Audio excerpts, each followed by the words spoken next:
The man arrived on a Tuesday, leading a horse that favored its right foreleg. He didn't ride into their small, hard-won clearing like a man with business, nor did he hail the cabin with the confident boom of a friendly traveler.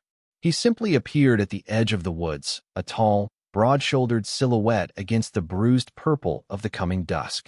For a full minute, he just stood there, his gaze sweeping over their small world.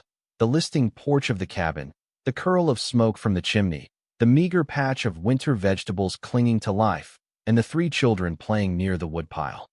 Inside, Clara Mae Thompson felt the silence before she saw its cause. The chatter of 10-year-old Daniel and the sing-song humming of 7-year-old Hattie had ceased. She put down the worn shirt she was mending, the needle still pinched between her fingers, and moved to the grimy window. Her heart gave a familiar, unwelcome lurch.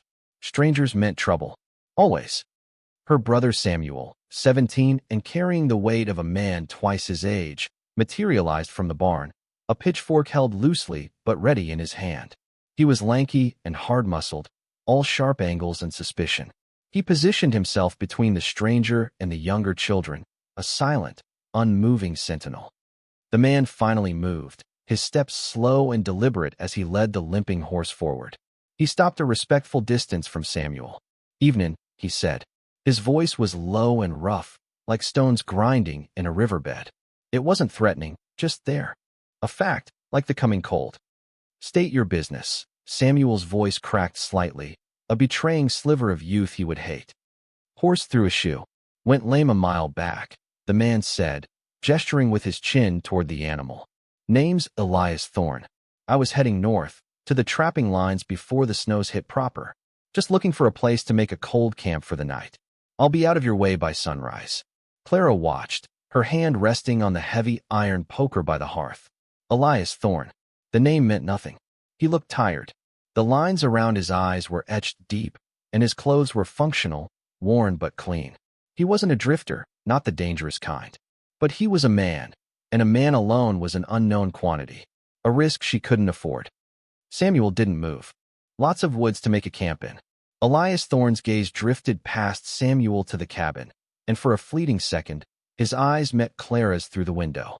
He gave a slow, almost imperceptible nod, an acknowledgement of her presence, her authority. Then he looked back at Samuel. "There are. But your light was on." Seemed more civil to ask than to just set up on your land without a word. He paused. "I've got coffee and some salt pork. Happy to trade for the space." Clara saw Daniel and Hattie peeking from behind Samuel's legs, their eyes wide with a mixture of fear and fascination. Inside, 15-year-old Lily was now standing beside her at the window, clutching a dish towel. "He looks worn to the bone." "Clara," Lily whispered. Clara's jaw was tight. Pity was a luxury, a weakness that could get them all killed. Their parents' graves on the little hillock behind the cabin were a constant reminder of that. But the cold was coming in earnest. A wind that promised ice was starting to keen through the pines. To turn a man away on a night like this, it scraped against the grain of what her mother had taught her. She pushed open the cabin door, the old wood groaning in protest. The wind immediately snatched at her hair, whipping strands across her face.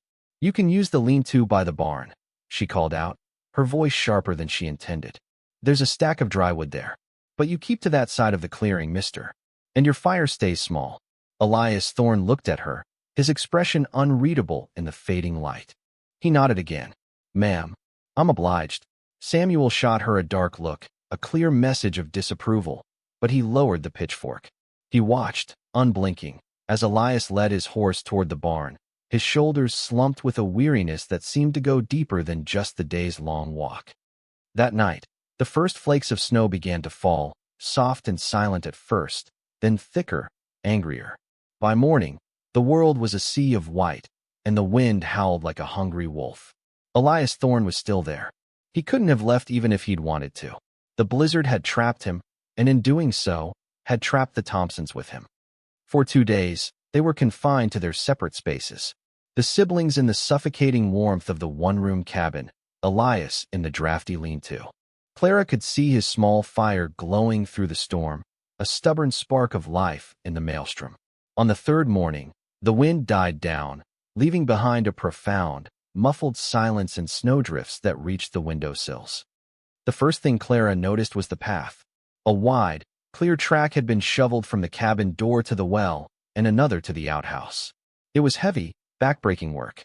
Samuel was still asleep, exhausted from hauling an extra wood before the storm hit.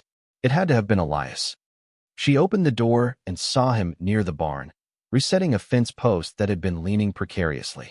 He worked with a quiet, methodical rhythm, his breath pluming in the frigid air. He didn't seem to notice her. He was simply doing what needed to be done.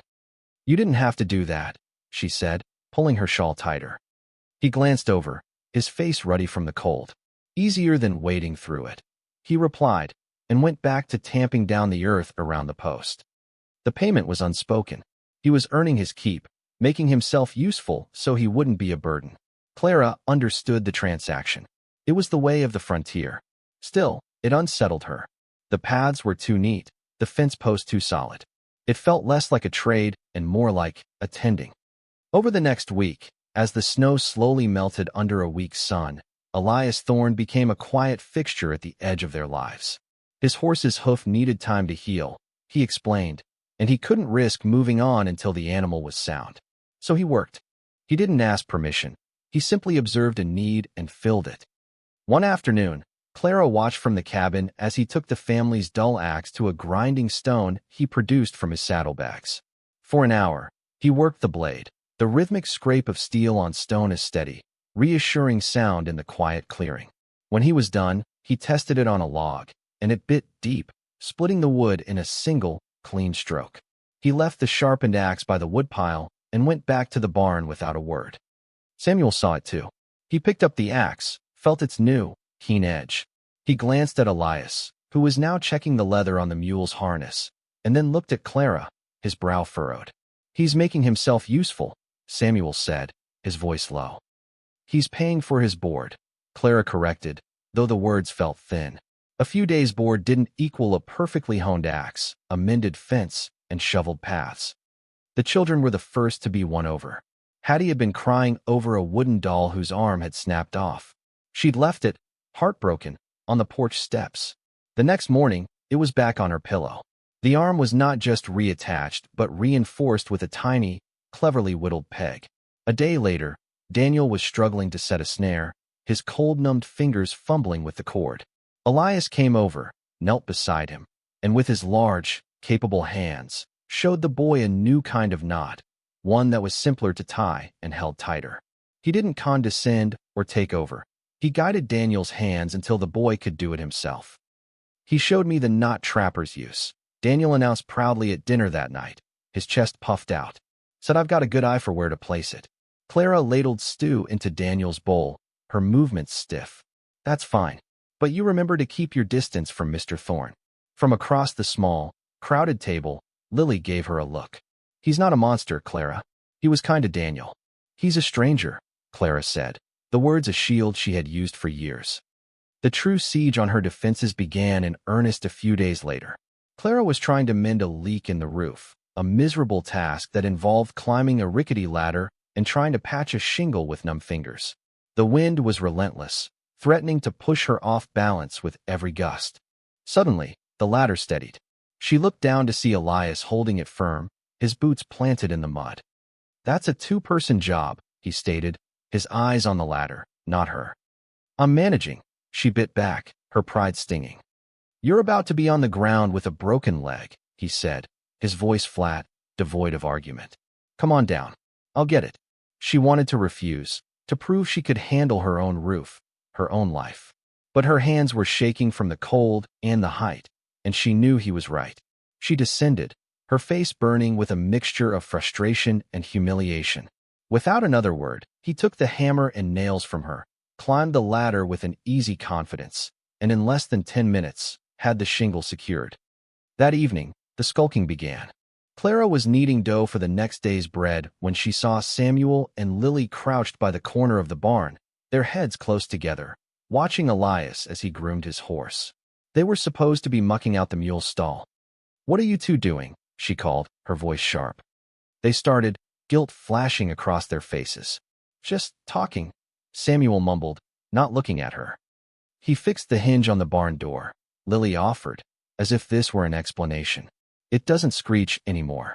Clara sighed, turning back to her dough. She punched it down with more force than necessary. Every repaired hinge, every sharpened tool, every small kindness felt like a stone being laid on a scale, tipping the balance of their carefully ordered, self-sufficient world. He was making them reliant. He was making them hope. And hope was dangerous. The final straw for Samuel came a week later. Elias had ridden out early, saying he needed to exercise his horse now that the limp was nearly gone. He returned late in the afternoon with a burlap sack tied behind his saddle. He untied it and presented it to Clara on the porch. It was a 20-pound sack of flour. She stared at it. Flour was precious. Their own supply was dangerously low, a constant, gnawing worry at the back of her mind. What is this? Met a fella on the trail heading to the settlement. Traded him for it, Elias said. Traded what? She asked, her voice tight with suspicion. He shrugged, looking uncomfortable with her scrutiny. Had a good skinning knife he admired. I've got another. He had traded a valuable tool, a part of his livelihood, for flour. For them. The gesture was so profound, so utterly unexpected, it knocked the air from her lungs. She couldn't accept it. It was a debt, and she had nothing to pay it with. We can't take this, she said, pushing the sack back toward him. It's just flour, ma'am, he said quietly. Winter's long. He left it on the porch and retreated to the barn, leaving her standing there with the heavy weight of his generosity at her feet. That night, after the little ones were asleep in their shared bed, Samuel cornered her by the hearth. The firelight cast deep shadows across his earnest, worried face. You see what he's doing, don't you? He said, his voice barely a whisper. He's being neighborly, Clara said, refusing to meet his gaze. Samuel let out a short, frustrated breath. No, it's more than that. He's not bringing you flowers or pretty ribbons, Clara. He's bringing flour. He's not whispering sweet things in your ear. He's teaching Daniel how to provide. He fixed the roof over all our heads. He's not just trying to get your attention. He took a step closer, his eyes pleading with her to understand. He ain't just wooing you, Clara. He's wooing all of us. And you gotta be careful, because when a man woos a woman out here, he's just wooing her. This is different. And if he decides to leave, he ain't just breaking your heart. He's gonna break theirs, too. His words landed like stones in her gut. He had voiced the fear she had been trying to bury for weeks. The image of Hattie's face if Elias's familiar, steady presence disappeared, the disappointment in Daniel's eyes, it was unbearable. He was right. The risk wasn't just to her own heart, which she had long since armored. It was to her family, the only thing that mattered. From that moment on, a chill settled between her and Elias. She became distant, formal. She thanked him for his work with curt nods.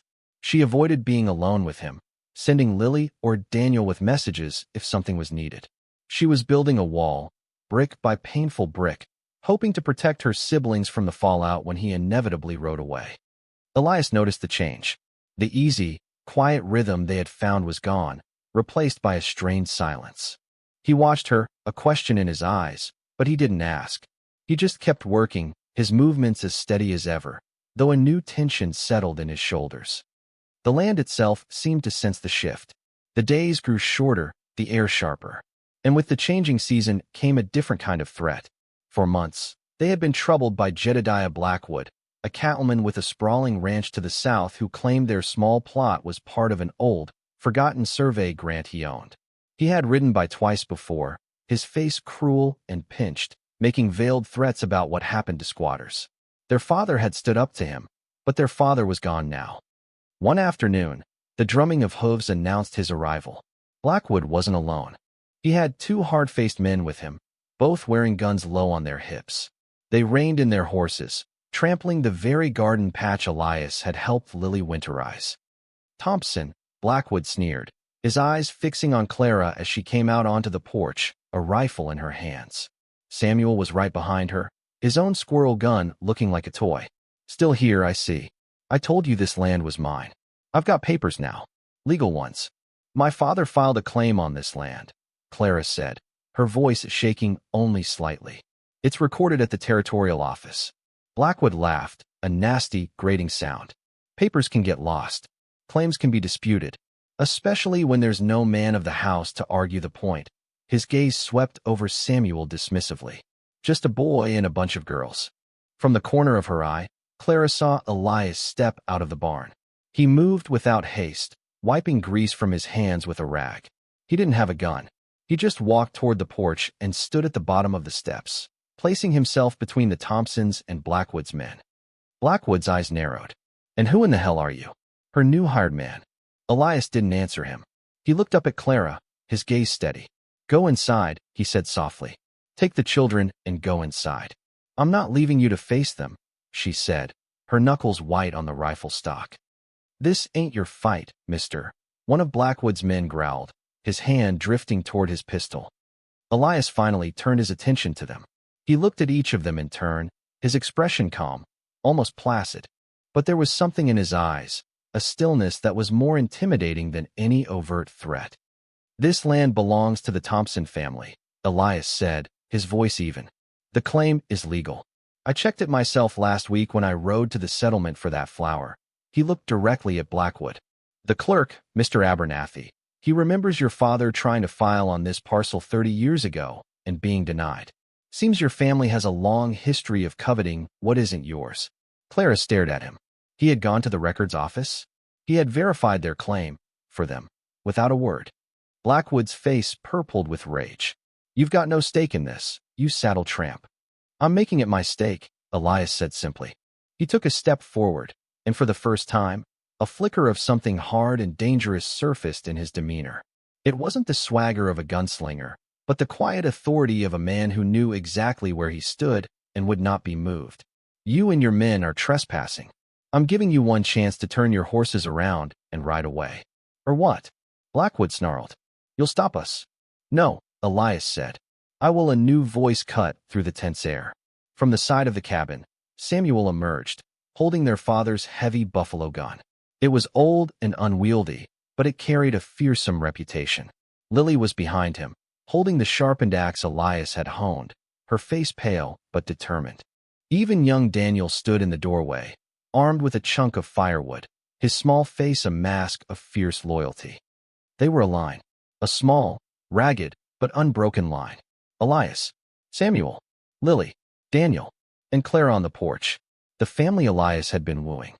Blackwood looked from Elias's unyielding face to the resolute children, to the heavy bore of the buffalo gun.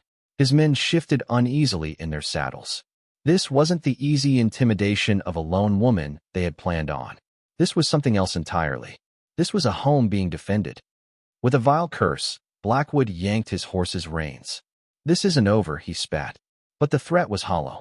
He wheeled his horse around and, with his men trailing, galloped away, leaving a bruised silence in his wake. The tension broke. Clara's rifle suddenly felt immensely heavy. Samuel lowered the big gun, his arms trembling from the weight and the adrenaline. Lily let the axe head drop to the ground with a soft thud. Elias turned and looked up at Clara on the porch. The hard glint in his eyes was gone, replaced by a quiet concern. In that moment, she saw everything with a painful, blinding clarity. The wall she had so carefully constructed was a pile of dust at her feet. Samuel had been wrong about one thing. It wasn't just her siblings' hearts at risk. It was her own, and it had been lost for weeks. She walked down the steps, her legs unsteady, and stopped in front of him. The smell of wood smoke and clean sweat clung to him. She could see the fine lines around his eyes, the faint scar above his eyebrow. She had spent weeks trying to keep him at a distance, and all he had done was move closer, building a fortress around them with his quiet acts of service. "You went to the records office," she said, her voice a hoarse whisper. He nodded, seemed prudent. "You stood up to him. For us." "He was wrong," Elias said, as if it were the simplest thing in the world. She finally understood. His wooing wasn't a prelude to leaving. It was an act of planting roots. He hadn't just been fixing their home. He had been building his own, right alongside them. He saw a family that needed a protector, a home that needed a foundation, and he had simply, quietly, started to build. That evening, a fragile peace settled over the cabin. The children were buzzing with the day's excitement, retelling the story of how they had faced down Blackwood, each of them a hero in the tale. After they were finally asleep, the cabin grew quiet. The only sounds were the crackle of the fire and the whisper of the wind outside. Elias sat on the porch steps, staring out into the darkness. Clara had watched him retreat there after dinner, resuming his role as the outsider. But he wasn't an outsider anymore. He was the center of their defense, the rock they had all anchored to. She poured 2 cups of coffee, the last of the beans he had traded for, and carried them out. The air was cold, but she barely felt it. She handed him a cup, and their fingers brushed. A jolt went through her, warm and startling. She sat on the step beside him, not too close, but not as far as she would have a day ago. They sat in silence for a long time, watching the stars prick the vast, black canvas of the sky. The silence wasn't strained anymore. It was comfortable, full of things understood without needing to be said. "Your horse is healed," she said finally, her voice soft. "The snows have held off. You could make it to the trapping lines now. If you left at first light," it wasn't a suggestion. It was a question, the most important one she had ever asked. Elias took a slow sip of his coffee. He looked out at the dark shapes of the trees, at the silhouette of the barn he had helped make sound. He looked at the faint, warm light spilling from the cabin window, where the children he had protected were sleeping safely. He turned his head and looked at her. Her face was illuminated by the sliver of moonlight, her expression open and vulnerable for the first time. The armor was gone. "The trapping lines can wait," he said, his voice low and certain. "There's work to be done here." Clara felt a slow, warm smile spread across her face, the first genuine smile in years. It felt like the sun rising after a long, hard winter. The work he was talking about had nothing to do with fences or roofs. It was the work of building a life. "You're not leaving, are you?" she asked, the words a confirmation, not a question. He looked from her face to the cabin, then back again. A small, quiet smile touched his own lips. "No, ma'am," he said. "I don't think I am." He hadn't just been wooing a woman. He had been searching for a family. And in this small, fierce, resilient group of siblings, in this tiny cabin on the edge of the world, he had finally found his home. Thanks for watching. If you believe in compassion, overcoming prejudice, and finding love in unexpected places, give this story a like and subscribe for more. This story showed love and heroism where least expected. What was your favorite moment of connection between them? Tell us in the comments.